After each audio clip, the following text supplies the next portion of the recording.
Welcome to this Killick Explains video, and welcome to part one of a two-part short series on basically inheritance tax planning using AIM shares.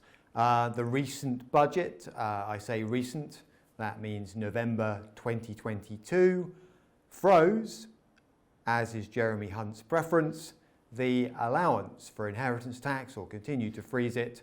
So anything that investors can potentially do to reduce inheritance tax is a useful option to know about. And this is a video on one way of doing it. So part one is going to be all about how inheritance tax works, the basic framework, and where one solution that I'm going to talk about fits in. And then part two will be all about AIM from an investment point of view and how it can be sometimes quite tax effective.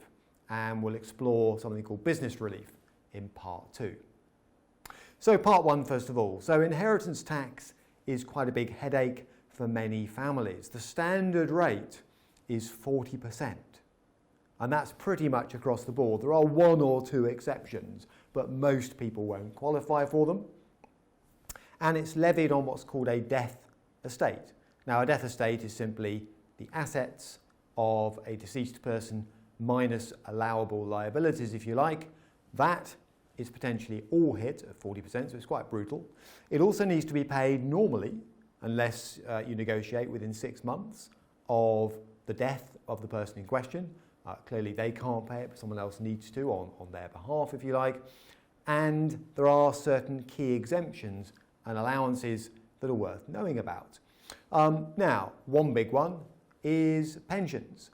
So pensions technically are a form of trust in their own right that sits outside of a death estate. So I'm not going to talk about pensions much here, but that's worth knowing. Then you've got potentially exempt transfers.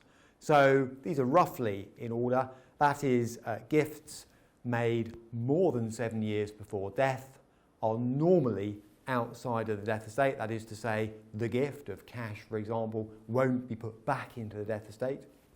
Then there's an annual exemption or allowance of £3,000 to one person. So over time, assuming you can afford to, there are one or two tests about your ability to make these sort of gifts, but fundamentally £3,000 to one person or £250 annually to different people. Then there are gifts to political parties and charities. So those can be made on death as part of a will, for example. And there are also gifts in consideration of marriage with varying limits depending on who's making the gift. The idea being that a donor could exclude those later from a death estate, potentially, assuming they qualify. All right. Now, over and above that, it's worth bearing in mind that individuals get a basic allowance against their death estate, if you like, of £325,000, and that's been frozen for a while. It hasn't been increased with inflation for a while, and it's not about to be.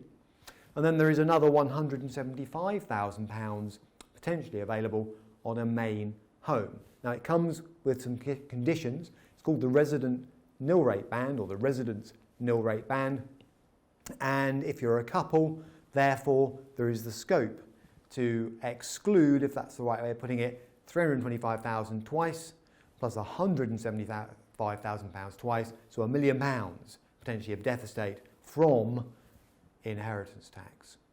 Now it is subject to conditions, one of the key ones being that the total death estate is worth no more than £2 million. And there are one or two other conditions I won't mention here on top. So if you're looking at somebody who's got significant assets, for example, and or a tighter timeline, and this is quite sensitive stuff, obviously, then perhaps the potentially exempt transfer 7-year rule might allow, then other solutions may come into play. And one of them is called business relief on qualifying investments. And a good example of a qualifying investment is AIM, Alternative Investment Market shares. Now, I'll talk about what those are in part two in a bit more detail. But let's just think about how somebody could potentially buy AIM shares. I mean, one route is via an ISA. That's quite tax effective. And an ISA is excluded potentially from a death estate, all right, but limits apply.